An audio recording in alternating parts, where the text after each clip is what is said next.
Hello, so today is n=6 of N+1 days of MvvmCross, and I don't have anything particularly strongly that I want to talk about today, other than I'm just going to run through another kind of general sample, but this time I'm going to pull in some network data, and I'm just going to talk a little bit more about plugins along the way. And just kind of show another general example, and then tomorrow hopefully I'll move into something like SQLite. So let's start and let's pull in a Windows portable class library, and this is going to go in N06, and let's call it books because that's where we're going to build today. We're going to build a book sample, and so let's call this core book.core. You know, there's nothing new to you there, hopefully. And we'll create it, as always, Mango and above, and off we go and create it. And we'll get rid of the useless class 1, and we will pull in from the online NuGet, we'll pull in MvvmCross. So hopefully, MvvmCross, we can pull it in. Okay, now what we're also going to pull in while we're on the screen is we're going to try in this demo, hopefully, to use a network service, and this network service is REST, and it's based on top of JSON. I think you can use XML too as well, but it's based on top of JSON. So what I'm going to pull in is something called the JSON plugin from MvvmCross. Now there are lots of different ways you can do JSON. People have pulled in Service Stack. They have pulled in raw JSON.NET. They've even kind of hacked their own, some people I know. But what I do, you know, by default is I use my own plugin, and my own plugin wraps a portable library version of the excellent Newtonsoft JSON.NET. You don't have to use this by any means. You can use your own things. It's just that it's there, and it's very convenient for me because I know how it works. So I pulled that in, and what you'll see is, you know, straight away we've got our first view model and we've got our app. And you know, we now also have in here a reference to something called plugins.json. So what would I like to do in this app? Well, I'd like to add some services, so I'm going to create a new folder called services, and within there I'd like to create, first of all, I'd like to create something that's going to call a network service for me. So let me just create class 1, and I'll let Resharper rename things in a moment. And to do this, I'm not going to code all of this live because I think that it would be too tedious. So I've actually got a snippet for a small network hit. And if I can remember it, I think it's simple rest, I think is my snippet name. Yeah, simple rest. So let me just talk through what this snippet does. First of all, we've got an interface. And that interface simply is a make request function, which you pass in the type of the thing that you're expecting back. You just pass in a request URL, which will normally be, you know, whatever the URL is, the service is. A verb, which is normally get, sometimes it's post or put or whatever. And then you get a success action, which will pass you back this thing that you've asked for, or you get an error action, which will give you the exception for why you had an error. Now, obviously, in the very near future, we hope to make that sort of thing into an async. Using async and await in C#5. It's just right now with code in alpha or beta from Xamarin, it's easier just to use these callbacks. And then we've got an implementation of it. So this is a simple REST service, and this implementation uses an IMVX JSON converter. So that's the thing from the plugin. And you know, we're using constructor dependency injection here, so we just let the system work out how we get hold of that. And then we've got the code for it. So actually just taking a look at what the code is.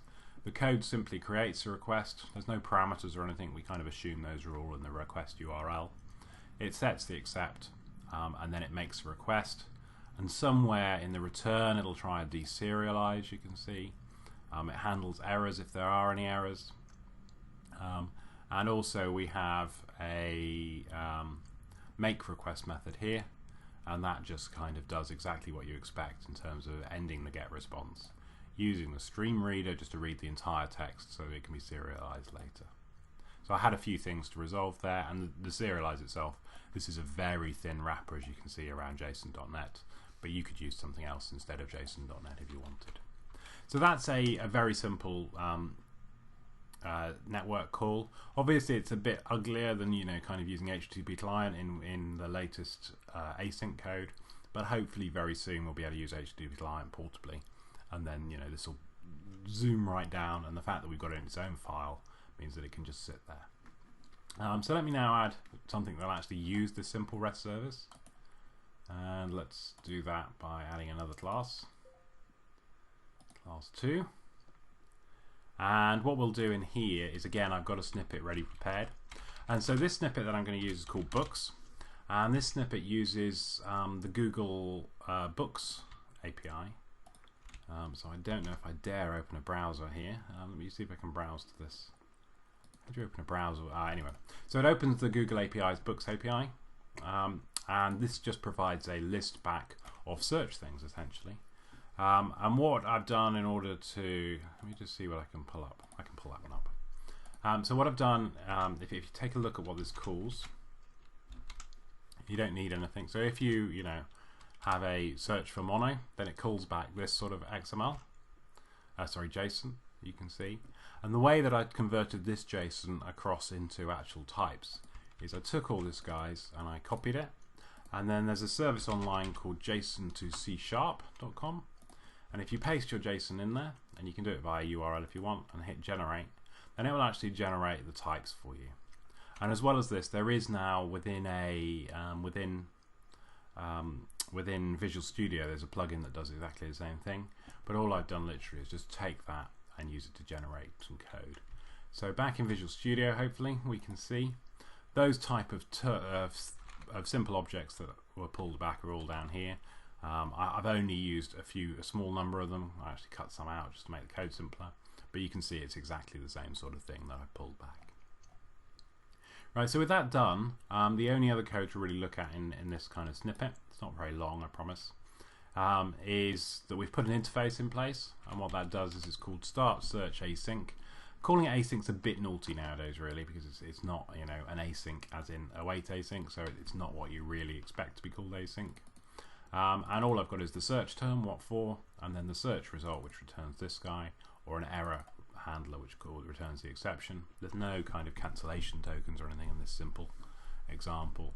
And then Books service itself just takes this simple REST as a parameter. So again, we're using dependency injection, and we'll just let the system, the IOC container, work out how to create this object. And then we've got a start search async method.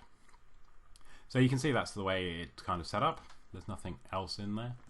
And what we can do just to tidy up our own code is we can then run Resharper. So we'll let Resharper move types into matching files. Perhaps you should have separate folders here, but you can see it then goes off and does those things for us. So that's our services done. Perhaps I should use separate folders within there, but they should be fine. Hopefully, let me just check this builds as a project. Yep, it builds. So with that done, let's go back to our view model. And obviously we don't want a simple property called hello in there, so let's get rid of that. Instead, what I'm going to do is, obviously I want to be using my book service, so I'm going to add an iBooks service. I'll let the namespace resolution work out, and that's going to be called books. And I want to create that, I want to get that passed into me using the IOC container from the outside, so I'll just create a constructor for it. And again, IOC, and this block of code in app.cs here, this block will make sure that IOC works for me, because everything I added ended with service, and it had an interface, so this should just work. So back in first view model, we've got books. Now what we need is kind of some sort of search term. So again, I'll use my snippet for the search term, and that's going to be search term. Search term. So that's my property. And then I'd also like a list of results. So what I'll do for that is I'll add another property. I won't use an observable collection. That'll come much later, I think, in terms of how we do these things. But what I will add is just a simple list, and I'll replace the whole list when search results come in. So this is I think it's a book search item is a list of that I actually want. And so this is going to be results, I'll call it. and I'll call the property results. So then the only other thing that I really want to do is I want to have some way of updating the results. And what I'll do in this case is I'll kind of do an instant results hit. So you could, have a button and attach that to an I command so that you hit the I command and you get the results back. But what I'll do in this case is actually I'll do it instantly, and I'll do it using an update method that I'll call whenever the search term changes. So I'll create the method update, and what I'll do in update is whenever this gets called, and perhaps you'd want some dampening on this in a real system so that you didn't do it every single key press, every single change. But for this it should be fine. So what I'll do is I will just do books equal results. Okay. What I'll do is I will call books dot, and it had that method start search async, so I'll call that. And the thing I'd like to pass in is search term. And when I get a result back, so this is going to be result, then except for autocomplete kicking in. So when I get a result back, what I'd like to do with that is I would like to set the results itself.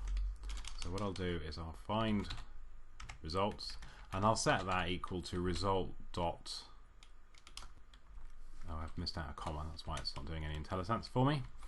Result dot, and that's got a collection of items which happens to be a list of book search items, so that's straightforward for me to use. And then when there's an error, well, for now I'm just going to ignore the error, so I'll just put an empty action in there. Obviously you might want to put up a toast or something, or you might want to put some indication on the screen saying that there was nothing at that point that came back. So hopefully you can see that's all the code that's going in there, and I'll remove the not implemented. As I say, you'd probably want some sort of dampening on this in a real system, because Google would get upset, for one thing, if you just kept hitting them with partial queries. But that is our first view model here complete. So hopefully book.core will build. Let me see. And now we've done that, now we've got our core. Let's close up that view, and let's add a UI project. So I'm going to start with Windows Phone, and that's probably just because that's where I do normally start these things. But let's just add it. So this is going to be books.phone as a project. As ever, I'm going to start with Windows Phone 7 or Mango 7.5. And when I've done that, I'm going to do my normal type of things of adding a reference to the core, solution core. And then when I've added a reference to the core, I'm also going to add MvvmCross to this guy. So let's pull back the search result. MvvmCross. And so I'll add MvvmCross, the NuGet package. But also, as I said, we've added this JSON plugin, so I'm going to add JSON as well. And at that point, we should have a Bootstrap folder that will contain our JSON plugin Bootstrap. And we should have, a small to-do file and our first view and our setup and everything else that we might really need to get this guy up and running. Right, so with that done, let's do the minimal steps that are in here for setup. And that's really just adding a couple of things to app.xaml. So let's just do it. app.xaml.cs. So here we go. We add those things in, and there was one more in here.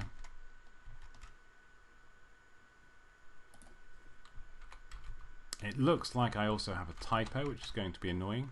So I created one of my projects as books.core and one of my projects as books.phone. So which one of these should I rename? Let me rename this guy. Apologies for the typo. Properties, so this is going to be books.core and books.core. Got to watch out for these typos. Sorry about it. And let me rename the project as well. Books.core. And let me just somewhere here refactor, adjust namespaces. All of those now go to books.core. So apologies for that little slip up. Just a missing S. So now we've done that, I've got this one more change to make into here. and that's it. So this app at the moment should launch, but obviously we haven't done the UI for it. So let's just build it and let's do the UI. So we've got first view, that's going to be attached to first view model. And what we'd like to do is in first view, right, so at the moment this is set up for that kind of hello example. And what we'd like to do is we'd like to remove that hello example. And I don't know if you can see what I'm doing in terms of XML. So let me do it. So in terms of XAML, what I'm doing is I'm just taking that XAML, and in this content panel, let me add a title for my page as well, just to give people a clue about what's going on. So in this content panel, what I'm going to do is I've got this grid, and a grid, as you know, is kind of set up as a row, column thing. So what I'll do is I will change this grid so that it's got 2 rows by adding grid.row definitions. And what I'll do is the first row I will make height equals auto, and the second row I will make fill the remaining area by using star. And then what I'll do is I've got this first thing in the first row, which so this text box, which is going to go in grid.row equals 0. And this is going to be bound to, was it search text was the name, or was it search term? It was search term. Let me just check what I called it. Search term. So that's bound to search term. And then underneath that, what I'd like to do is I'd like to have a list box. And this list box is going to be in the row below, so it's going to be in grid.row. And what I'd like to do is I'd like to bind the items within that row, item source, to the items within our results, and so that's just binding it to results. So at this stage, if I run this guy up, let me just hit debug, start new. No, if I run this guy up, it's going to try and run the Windows Phone 8 emulator, which won't work because I've got virtualization reserved for Android. So what I need to do is go to books.phone and build cancel because it's not going to work. Sorry about that. So I need to set this to the 7.1 emulator, and then when I run this guy up, hopefully we should see that if we run this up, hopefully, then we get our display. And if we start typing in here, so if we type mono, then we should see some hits come back, hopefully.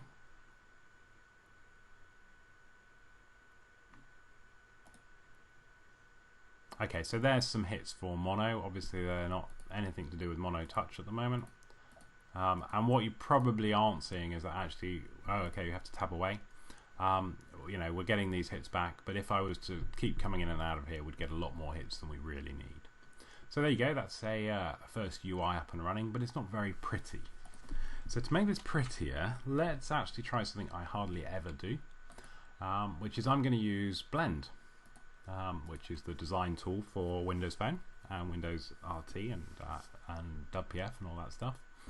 So if you open the project, and I hope you can see all I did with there was right click on my project, and I chose an open in blend ... And now what I've got is I've got the same solution. So you can see books.core is there and you can see books.phone is there, but it's open in blend. Apologies if this is a bit small on the video, but that's the way the blend UI rocks. So if I go to books.phone and find first view in here, then I can open up in the blend designer. And one thing the blend designer allows me to do is you can see over here on the right, we've got something called data. And what that enables you to do is you can actually go to project and you can do create sample data. And one of the options here is to create sample data from class.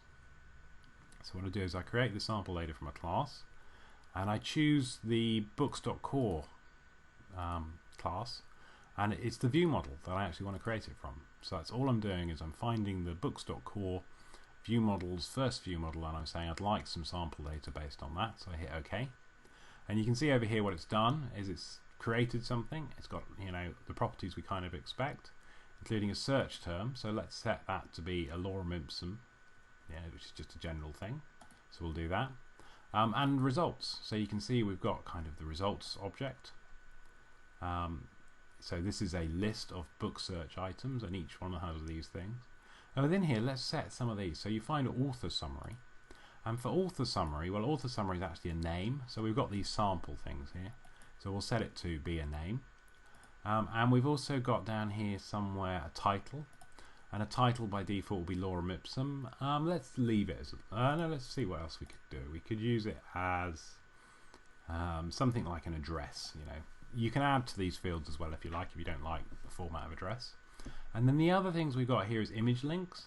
And so for images, what I've done is I've added some kittens using placekitten. As you may have noticed, I use placekitten a lot. So I've just got some placekittens that I'll put in there for images. So that's my sample thing. There's ratings count and the things that I could use perhaps later in terms of sprucing up this UI. But that's my sample data. And what that sample data has actually done, can I view it? If I open it, then it's created this object. And you can see here that this is what it's created. It's created all sorts of, information, sample data about these guys, so you can see how these are set up. And this is what you would get back if you use this sample data. And you can see in here, for example, is my placekitten UI. So hopefully that gives you some idea about what it's using, and hopefully I didn't just lose my changes by doing that.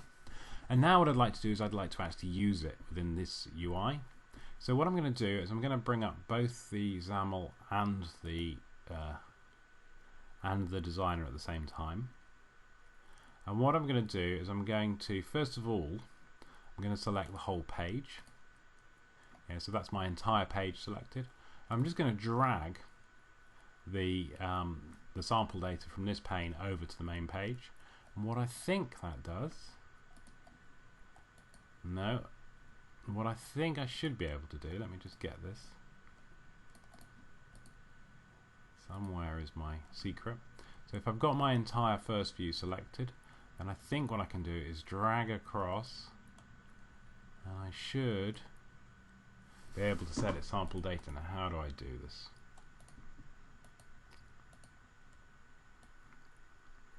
Okay, so I had to drag the first view model sample data across. Sorry, I just dragged the wrong thing. So I can actually bind that to, as it says, to the data context of the whole page. And if I do that, then what you see is I've dragged it across, and I've got my search term dragged across, and I've got my individual items. And as you can see, the individual items aren't very exciting. So what I want to do is I want to give them a template at the moment rather than just displaying the toString.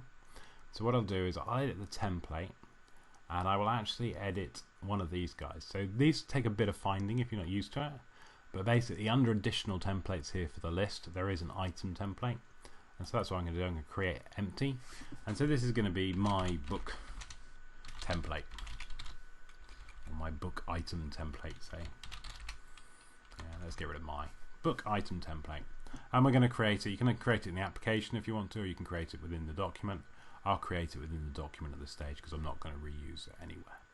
So I hit OK, and now hopefully what we should be able to do is we should be able to select this guy, and so you can see at the top here it tells us we're inside there. And what I should be able to do is I should be able to take hold of this and say that what I'd like is a grid. So let me pull in a grid. So let me drag in a grid. And what I should be able to do within the grid is I should be able to add some columns. This isn't something I do very often, as you can tell. So what I'm going to do is I'm going to cheat, and I'm going to view the source at the same time. So this is the kind of thing that I do more in XML, but having the designer there is pretty handy. So what I'm going to do is in this data template, and hopefully you'll see these two things sync as I type down here. In this data template, what I'd like to do is I'd like to have a grid, and I'd like to have some columns in that template. So I'm going to do column definitions. And within there, what I'm going to do is I'm going to have two columns. So let me just add them. So the first one is a column definition. Okay, I didn't want to do that within IntelliSense. It's a column definition, and that's going to be a width of 100. And then the second one, and you can see it has updated in the UI here to show me that. And the second one is a column definition, and that's a width of, well, I'm going to let that fill. And so those are my two columns. And then what I'd like to do is I'd like to actually have that grid, grid filled up with, well, I'd like the left hand side to have an image within it, and the right hand side to have kind of the author and the title of the book. So let's do that. So let's put the image, and again you can drag these guys in. So if you go to the here, oops, let me correct that. So if you go over to here, you can find things like the image. Where's the image? Look under all controls, all, there's an image, and you can drag that in if you want to, or you can drag it in here, and it will create that image. But I don't like doing that because obviously it loses what I'm looking at. So I'm just going to do this image, and this is going to go in grid.column, oops, grid.column equals 0, and hopefully it's going to fill it. Yeah. And then what I also like is in the right hand side, I'd like to have the these two fields of title and of author. So I'm going to create a stack panel. You could do this using rows in the grid and column spans and row spans and all sorts of exciting things, but I'm just going to do it this way for now. So grid dot and this is going to be column equal, oops, IntelliSense doesn't work quite the same way. Grid.column equals 1. And so in this stack panel I'm going to have two text blocks, and so the first text block is there, and I'll make this one a font size of, let's make it quite large, of 40, and the second one, text block, is going to be a bit smaller, so I'll make it a font size of 24. And obviously just to put some text in those for now, I'll put text equals hello and text equals world. But obviously you don't really want hello world and you don't want an empty image in there. So what you can also do is you can take a look over here and you can see that the data context for this current grid is this result, a single result item, and within it you can see that you've got these fields from the sample data. And so what we'll do is we'll drag in and we'll set the title for hello, yeah, and we'll set that one to the title, so you can see that did it and it updated. And then for the second one we'll find the author summary and we'll set that one to the second of them, so you can see that's updated. And they haven't particularly given you nice text at the moment, but it's reasonable. And then the other thing we want to do is for this image here, we'd really like to set that to be, say, the thumbnail image. So you would love to drag it in, and there you go. And you can see what it's done in the XML as it's set the bindings. And those bindings won't just work in the sample data, they'll work in the real data as well. So at this point we should really have had that working. So let me just check out what happened up here. I think what happened is when I didn't save earlier it didn't work. So if we now change this sample data, so let's do it. So the author summary I'm going to change to, as I said, to name, and the title I'm going to change to be not Lorem Ipsum, but I'll change to be address, so it'll look a bit odd. No, company name, that sounds good. And these thumbnails, as I said, I'm going to change to kittens, and this one as well, just the big thumbnail, I'll change to kittens. And now what I hope should happen is if I save this, tell me I didn't lose everything. Let me just, okay, so it hasn't saved my sample data. Save. Then when I come back here, we actually get exactly what we were hoping for in terms of these designs. So you can see, you know, again, let me just change it. So if I change the title, I'm not too sure how it's done that. It doesn't seem to be refreshing quite as I wanted. But if I change the title or the authors, then you can see how they have actually changed. So hopefully if I change the author's summary again, okay. I'm not going to fight with the UI, but you can see how you will get this kind of design time data up. And it's quite nice and useful if you actually want to design it. So you can come back to this grid and you can do things like, right, so you know, I actually need a bit more margin on this guy, so I'll just put some margin in, 10, and you can see how it updates and it gives you some useful feedback. Perhaps, you know, this text block here, you can see that, you know, it's got some clipping issues, so I think I can't remember how clip is. No, okay, so you can do things on here anyway, and I should stop playing, like changing the boldness, changing the clipping margins, etc. On the whole grid as well, perhaps I could say, I'd like a little bit of margin on there. And again, for Windows Phone, I shouldn't really use 10, I should use 6 and 12 and things like that. So there you go, that's how it should all tie together. So if we now save this, let me just close Blend and exit Blend. Then when you come back to Visual Studio, it'll ask you if you want to reload, and you reload. And then what you get, you should see, is that within here you've got a thing called sample data, and that's the sample data we created, complete with the kittens and everything. But we don't really want to touch that sample data, so instead what we do, close it, file, close. Instead what we do is we just take a look, in the normal designer, and within the normal designer you don't get that blend data, but you can get it, as I say, within Blend itself. So if we now run this up, we should have a much nicer UI when we actually run it, and we've done that using the designer in Blend. If you want to spend longer looking at Blend, I highly recommend it, but I myself don't really use it. So now if we search for, keyboard support, now if we search for MonoTouch and we tab away, then when the results come back, we should get back these results, and we should get back the images, and you can see it's a much nicer display than we had before. You can see all sorts of familiar names there, like Greg Shackles, Josh Clark, Wally, etc. And Brian as well. Oops, I better stop before I have to mention everybody. So you can see it's it's a really nice way of developing and pushing that forwards. Right, that's enough about Windows Phone to start with.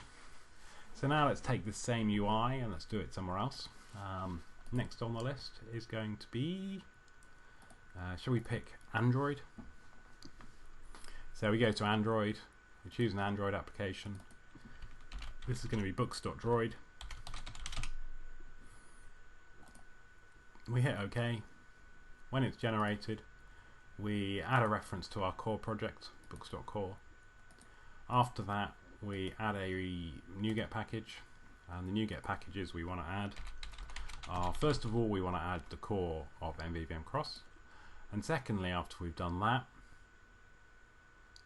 we need to add the JSON plugin, because we're going to be using JSON. As I said earlier, you don't have to use our JSON plugin. It does pull in Newtonsoft as well as our code, and there is some evidence that Service Stack, particularly on iOS, is a faster solution. But I tend to use JSON.NET because I love it. So activity.1 I'm going to remove because that's the old style thing, and also that old main I'm going to remove because it's not really used. And so what we've got at the moment is we have a complete project that should build. I don't think there's any to-dos at the moment in the Droid. Everything should be done for us by the NuGet packages. But the only thing we haven't got at this stage is first view setup. So I'm going to set up first view, and this is, let's have a give it a go. We're going to try and do this using the designer. So this loads the layout, and you can see the layout is going to be an edit text at the top, and what we need to bind that edit text to is to search term, and then underneath the edit text what we need to do is we need to add a list. So what I'm going to do is I'm going to add an mvx.mvx list view. And I think you saw this before in the earlier samples, so I don't need to explain it too much. But it's just a list view, but it's a bindable one. And so what we're going to do is we're going to tell that to fill our parent and to wrap our content. And actually, let's tell it to fill the parent on both sides. Yeah, so it's just going to try and fill up all available space. And if I save that and then go back to the design, hopefully you can see there is this text area at the top, and underneath is this list view. And then what we need to do is we need to tell it, let's just start by just telling it local::mvxbind. Let's just start by telling it that what we'd like is its item source. So it has an item source just like all the Windows controls have an item source when they're collections. And its item source we're going to bind to results. And what we should now be able to do, if we choose it, is let me also, for once, I'm going to choose to tell it to always use the Intel emulator 23. And then when we run this up, debug, start new, and hopefully it should go off and build. Build started. There's not much coming through on the output. It's off building the Droid stuff. Okay, so it's succeeded. So if we go over to our Android emulator, synchronizing assemblies, deploy succeeded, we open books.droid. When we run it up, if we start typing, so let's again just do mono, sorry Xamarin, still call it mono. And what you should see is it's going to do far too many web hits for now. You should see them slowly come back. So we've got mon come back, and eventually we should get mono. Let me give it another hint by doing a mono t. So we've got monot, mono two. So as I say, we do need some dampening on this so that we don't make too many hits to the web server. But hopefully, eventually, mono tau. We've got some French coming through. Hopefully, eventually, we should get to mono touch. And you can see at the moment we've kind of got this boring list without any, exciting information in it. So let's go back to the project and try and do a nicer UI. So what we need to do is we want to set up a list layout. So back in here, let me stop it running, Shift F5. And what we're going to do is we're going to set up the item template. So let's do that with local : MVX item template. Sorry, it's capital T for template. And as I said when I covered this in the previous video, we have to use the syntax at layout /, and that's just saying look in the layout folder in resources, and then we have to use a lowercase, and this is going to be item_book. Yeah, so we do that. This is going to be item book, and then let's actually add it. I'm going to add it by copying the first view, and item_book is there, and calling it that. Now what I'll do is I'll open this guy up. I'm going to use the Windows editor, the default XML editor from Visual Studio, and there are two reasons for that. One is there's just a couple of bugs at the moment in the designer in the version I've got installed, and secondly I'm just more at home in the XML. As you probably saw when I was using Blend, I'm really not a designer person. So within each of these books, what we've got at the moment is we've got this layout which is copied from the list, and we definitely don't want a list within a list, so I'll get rid of that. What I'd like to do is I'd like to do that same sort of grid type thing, and the way I'm going to do that is I'm going to do it using two linear layouts. So the first one is going to be the outside one, is going to be the horizontal one, and what I'd like to do within that is obviously I want to put this image. So I'm going to do an mvx.image_view. Sorry, mvx.mvx image view. And so that's just the MvvmCross wrapper around around an image view. What I'm going to tell that to do is I'd like it to have fixed height and width really. So what I'm going to do is I'm going to give it 100 dps, device independent pixels, for height and for width. And so that's my image view. And what I'd like to bind on that is I'd like to bind its image URL to the thumbnail URL of the item. Now to find out what that thumbnail is, the easy way of doing it is to go back to our page within our Windows Phone project. Let me find it, our first view, and within here we've already got this template, and we've already got the binding, and the binding was this.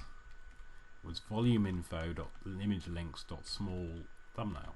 So let's just take that, straight from the XAML into the AXML, and so wrong one, into the item book XML. So we just paste that in there, and that will give us our binding for our image view. So then we've got that. What I'd like to do is on the right hand side again, I'd like to have these two rows. So what I'm going to do is again I'm just going to take this linear layout code, and I'm going to put a linear layout inside the linear layout. I don't need these. Layout height, I just like to wrap the content again.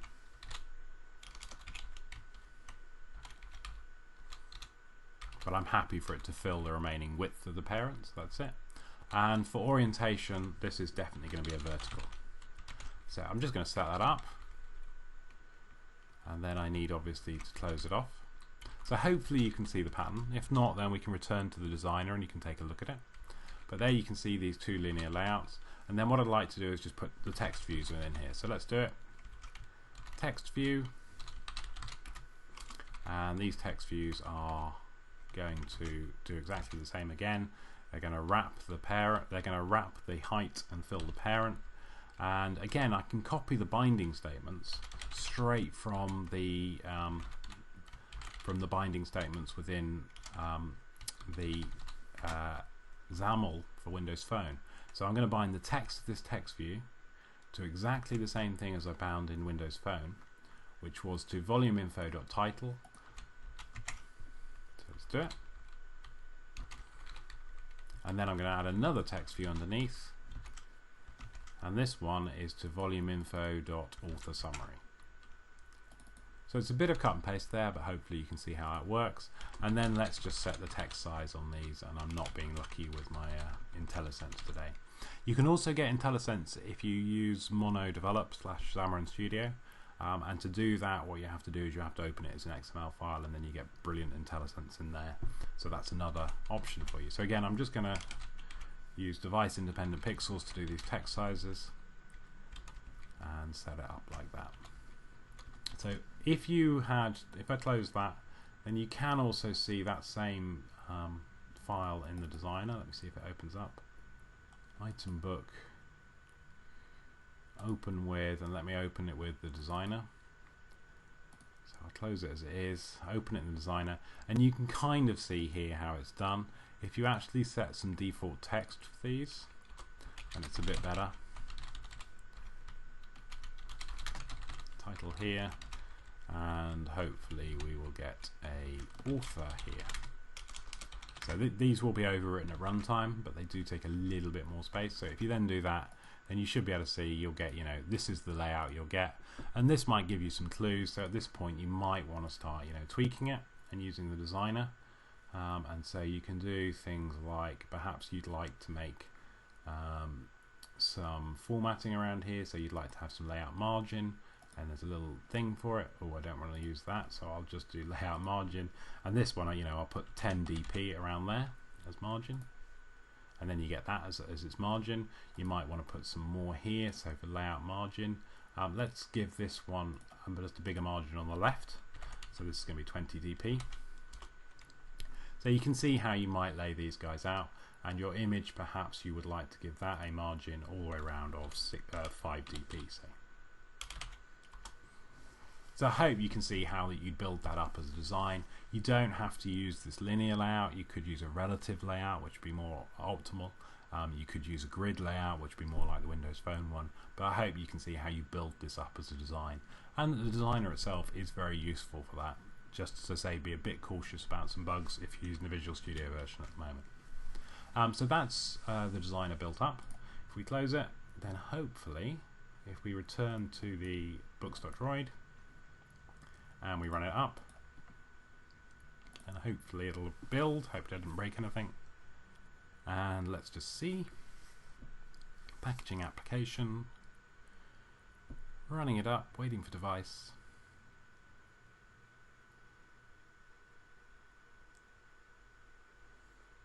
Right, so we've run it up. We don't have anything in the list. Let's get something back. So I'm going to type monotouch. Obviously I'm making far too many hits across the network when I type monotouch, and you can see them all coming back one by one.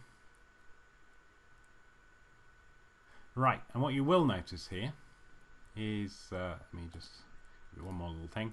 You get these monotouch things back, but I'm sure you've already noticed there's no image. Why is there no image? Well, if we take a look at the debug out, then you'll see that there is some errors being reported. And in particular, there's one saying there's no image helper registered. You must provide an image helper before you can use an MvvmX image view. And what that's telling you, although it's not actually telling you perhaps as directly as it should, is that you're missing some plugins. And as I said when we did the earlier image samples, in order to use an image view, you have to pull in a couple of plugins. And those plugins are, as you'll all remember, no doubt, you need to pull in the download cache plugin. and the file plugin. So there's the file one, that's used to save images onto disk so that you don't have to keep downloading them. And the other one is the download cache, which is this one, and this is used to actually make the hits to pull back those images. Obviously you didn't need that in Windows Phone because Windows Phone has that kind of built-in with the Internet Explorer cache. So we do books.droid, we pull it back, hopefully the emulator starts up, packaging application,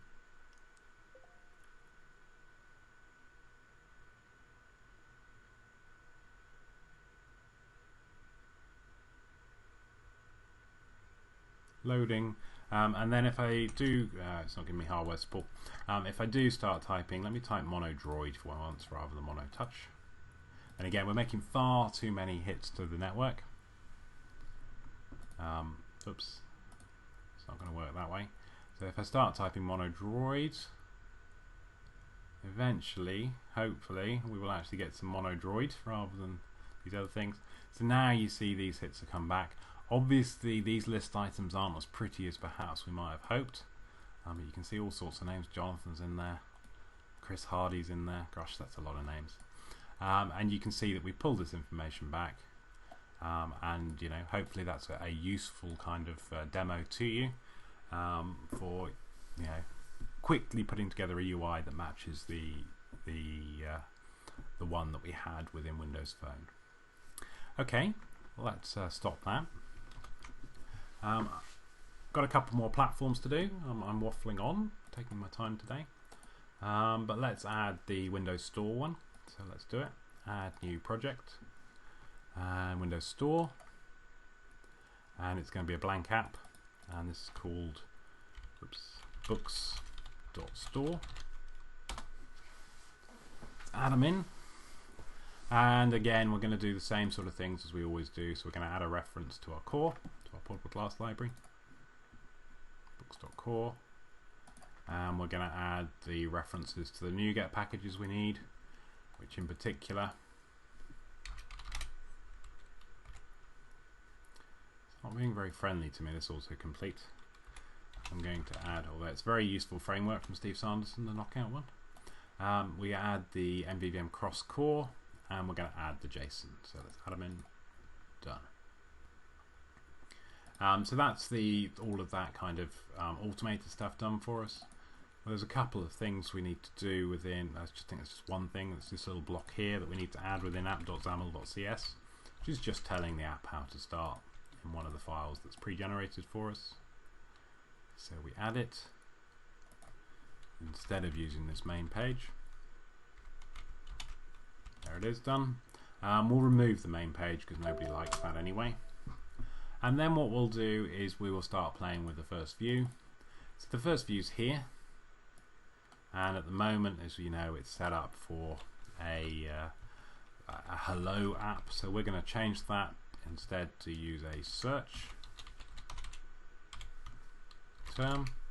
And then what we'd like to do is within there we'd like to have a list box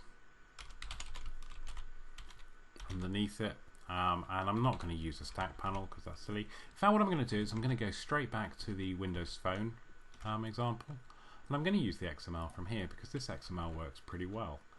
So I'm just going to take the entire list box from here, this grid, panel 1, and I'm going to use it directly as is within there it is, within the so this is within Windows Store, and obviously what I don't have is I don't have the book item template, so I'm going to grab that as well.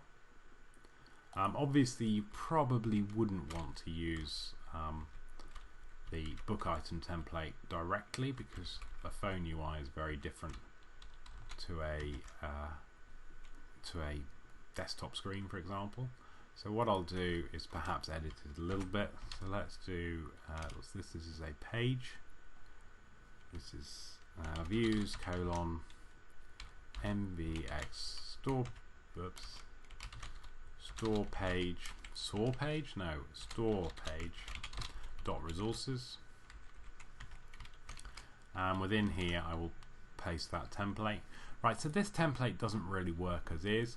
So what I'll do is instead of having it in this format, I will, no, let's just do it. Let's just leave it as is. It'll be fine and it'll just work. So we'll keep that. We've obviously now got this grid down here. We don't really need this external grid. We've got 2 layers of grids. But hopefully you can see, I haven't used the designer at this stage in any way, but hopefully you can see that that should just bind in the same way. So if I run this up, this was possibly my worst explanation of an app ever. Did I miss anything? It's saying, okay, so there is actually a bug here somewhere. It looks like I haven't included a reference in my plugin, so I'll have to fix that. I'll have to log that. But what I can do is I'll manually fix that up. Apologies for the bug in the plugin. And if we take a look at our local directory, so it's in projects 2, it's in N+1. Actually, I could probably do this using the cut and paste within there. But we've got these packages, and somewhere in here, in the lib, in the portable, is the Newtonsoft. Apologies, as you can see, if we just go up, that doesn't seem like that's been correctly added to the right directory, so I'll get that fixed. It's good to find these bugs. So I've added that in manually. Obviously you'd normally want to add that in correctly, and now hopefully this will build. Let me see. Okay, so now it should resolve, and now what we should see, if I haven't messed up, is if we type in here a books, then hopefully we get back books when we do it. And if I was to change that to, let's pull back our favorite, and let me see if anybody comes back with books on Xamarin. Let's see who's on the ball and has got some Xamarin books. Right, so we get the same sort of list. You can see Greg, Wally, Jonathan Dick, Scott Holson, Chris Hardy, Ben Horgan, all the guys. And you can see, you know, Mike Bluestein particularly, I'll go for that one. You can see how these are very useful, kind of straightforward search. Apologies that, you know, I didn't really do the designer very much favours there, but you can see how it fits together and kind of works as an app. Cool, so I'll close that down. So we've got just one platform left to go. Stop running that. Obviously we could do WPF as well, and hopefully soon we'll be able to do Mac Desktop. But for now, our one remaining one is to do iOS. So we're going to propose a hello world. Could choose a universal. I could go for it and do a mono, an iPad demo as well. But for now, I'm just going to do a iPhone just to keep it simple. So this is going to be called books.touch because that's what I tend to call my iOS projects. So it goes off and creates the default project. Same steps as always. When it's finished. Right, so we right click and we add a reference to the core, books.core, and we right click and we manage NuGet packages, and we add references to MvvmCross,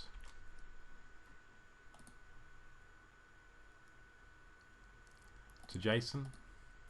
And what I'm going to do is, because I know that I'm going to be using images, I'm also going to add to the file plugin, and I'm going to add to that download cache. So if you followed what I did when I did the example for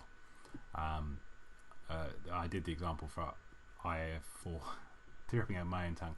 I did the example for Droid. I'm doing exactly the same thing here. I'm just adding download cache and file. So those are added. We've got a couple of to-dos. In particular, there's this template, which is just setting up a presenter and setting up a setup. And what I'll do is I'll copy that over the top of the default one. Then this should build. Check I haven't missed anything. What's it saying? It's saying, okay, so at the moment it doesn't build because we've still got this UI set up for the old first view model, the default one. So what we need to do is to start editing it. And so what we're going to do is we're actually going to edit the layout. Again, I should use the designer for this, and perhaps I will in a moment. Perhaps I'll do a follow-up video to this one, a 6A, where I just do this on the Mac rather than doing it on the PC. And what I'm going to do is I'm going to remove the label entirely because we don't really need a label. And what I'm going to do is I'm going to obviously put this at the top of the screen, the text field. And the text field, we know we want two-way binding, and we want it binding to the search term. So we do that. And then underneath the text field, what we'd like is we'd like a table view. So let's create one. So we create a table view, and I'm just going to size this a bit arbitrarily. You would want to size it correctly. And what I'll do is I'll create a new UI table view. And this, asks us for the size of it, so I'm going to do it. New rectangle F, and this. So I'm going to size it a bit arbitrarily. It's going to be have no margin at all from the page. It's going to be flash up against the edit text above it. I'll give it the full width of the page, and I'll give it a 500 height. Say you would obviously want to size it correctly. And then there's another option here for what type of table I want, whether I want it grouped or plain. I'm going to go for plain because this is quite a plain kind of display that we're going for. Then what I need to do is set up the source for the table view, and to do that I'm going to use one of our binding sources. So this is going to be a var source equals new, and so this is going to be an MVX, and I'm just going to start with a standard table view source.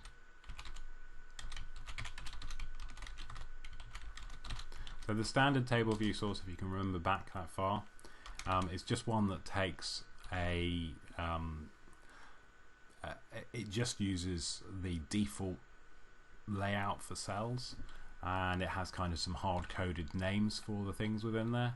And so for this one I'm going to pass in that it's going to use the table view as its parent, and for binding text what I'm going to do is I'm going to take the title text for this standard cell, and I'm going to bind it to the title. I'm just going to bind it to the whole object to start with. Yeah, let's just do that as a default. So it's just saying bind the title text to the object. So it'll use to string on whatever the list item is. And then what I want to do is I want to set the source dot table, the table view dot source equal to the source. Just one of these kind of setup lines you have to do. And somewhere at the bottom here, I never know whether you really need to do this, but I do it anyway just because it's always nice to have. I'm going to call table view dot reload data. And then the only thing that remains for us to do is in our set statements, I'm going to bind the source, so that's the table view source, and I'm going to bind that to the results.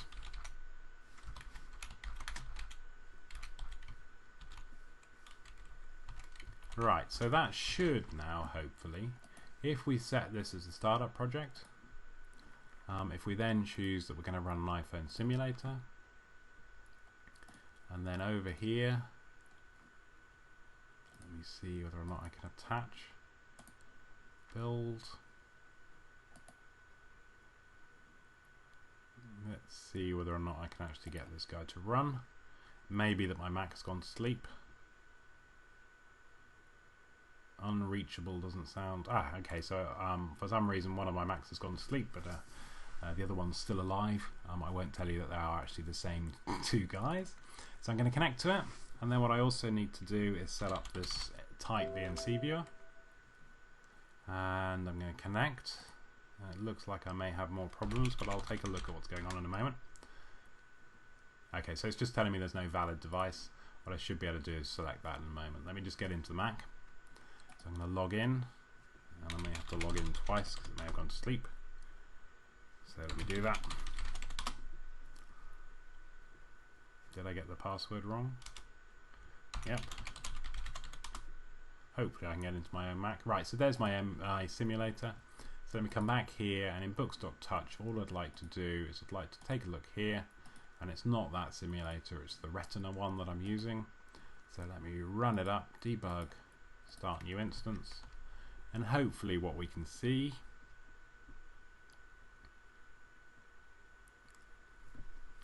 it's going to run.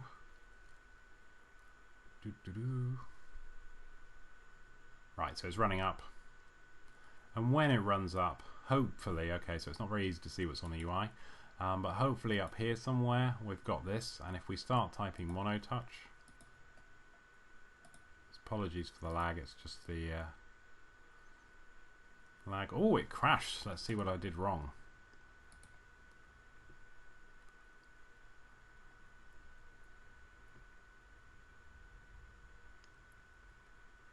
Right, so it looks like it's crashing in a stack trace issue with SSL. that's not what I was hoping to see. And that looks like that might even be a slight bug. Let me just see whether or not I can get this running without SSL to start with. First view model, where's my service? Does the service itself run without SSL? So we're using HTTPS. Let me just see whether or not I can run this without HTTPS. So that was my Google API with SSL. So I can also run it. No, so SSL is required, and it seems like that is crashing the Goo. Okay, I can't run this as a demo at the moment. It looks like I've got some problem with my SSL setup in my simulator, possibly also a setup with the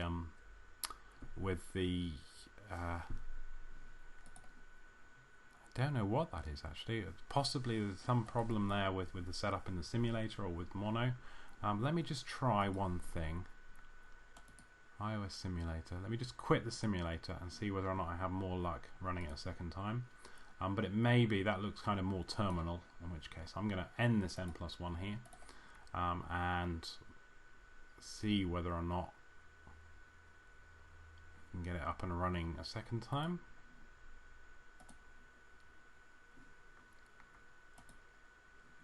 Hopefully. Right, so it's running up that simulator a second time. Waiting for the simulator to boot.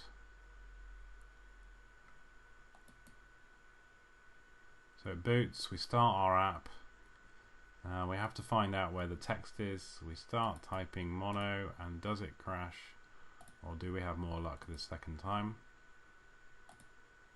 So we get that done. And now hopefully we should... have I actually added my list to the screen is my next problem. Okay, so this isn't my best ever demo.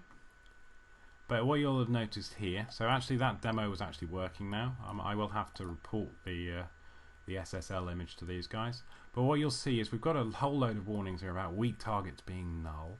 And what actually the problem is here is we created a table view in this line, but we never added it to the screen. So let me make sure we add it to the screen. So I'll go back here and I'll do add table view, which just means it's now going to be added. So this rectangle was useless as it was before. So let me now debug start new. I have no idea what the problem was with the SSL. I'll report that along.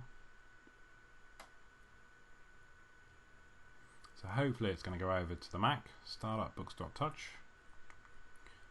When it starts up this time we may, and obviously it's, so now you can see we've got a table. And now when I start typing mono, obviously it's going to make a lot of hits to the network at the moment. Poor Google, I'm sure they can cope. And then when I've got mono touch typed in, hopefully you can see I get the microphone book back. That's not quite what I was looking for. And then you can see I get these books back. Now obviously I need to style this guy. And what I'm going to do is I'm just going to, I can either style it now or I could style it using the designer.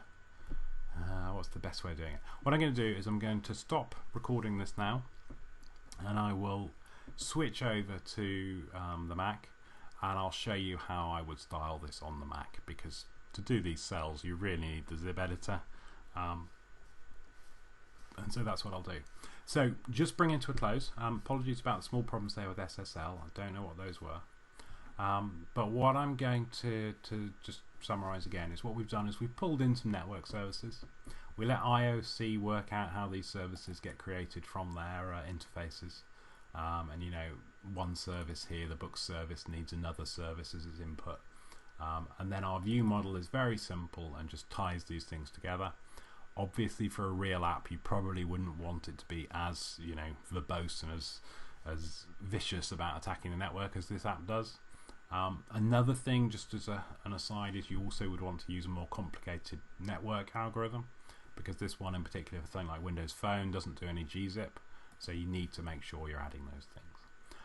When we added in that core, the next thing we did was we used Windows Phone and we set up a simple app. For Windows Phone we also decided that we were going to use OpenMBlend, and we allow Blend to actually, and it's designed time data, to actually give us some real UI beauty, as it were. It's not going to open for me now. It's so there you go. So you can actually see what you were designing and you could lay it out a bit better. We then went across to store. We then went to Droid, and we used the designer in Droid to also give us a little bit more in terms of being able to view and to change margins and things like that. So we could set it up a little bit nicer. And you know, there were other things we could have changed in properties here that would have made it nicer still when it was actually displayed on screen. And you know, this was just an XML port really. With store we did exactly the same thing, and again we just used the content straight away from the from Windows Phone. We used the XAML straight away from Windows Phone. And then for touch we came across, and touch we still don't have a designer on the PC, so we kind of just wrote a few lines of code to do our binding. I got it wrong because I forgot to add the table view, apologies, and then I also hit a bug inside MonoTouch, which I'll take a look at. But overall it didn't take us too long to get this network service up and running. And I hope, you know, that kind of gives you a view of what it's like to write, you know, something that is asynchronous with the network in the current code where we don't yet have, you know, well, that's not our books example, in the current code where we don't yet have this async await, but that is coming very soon. So hopefully, you know, that gives you an idea of where we're at, and I will as I say, try and do a follow-up one about doing a prettier design for the cell on iOS. Okay, it's the end of N+1 for N=6. Kind of more of a recap about where we've been before, although I did start introducing a few more plugins like JSON, and I did find a couple of bugs. One in the plugin itself for JSON for store, and it looks like there's something up with SSL certificates as well. Cool. I hope that's good with you guys, and I'll try and follow up soon.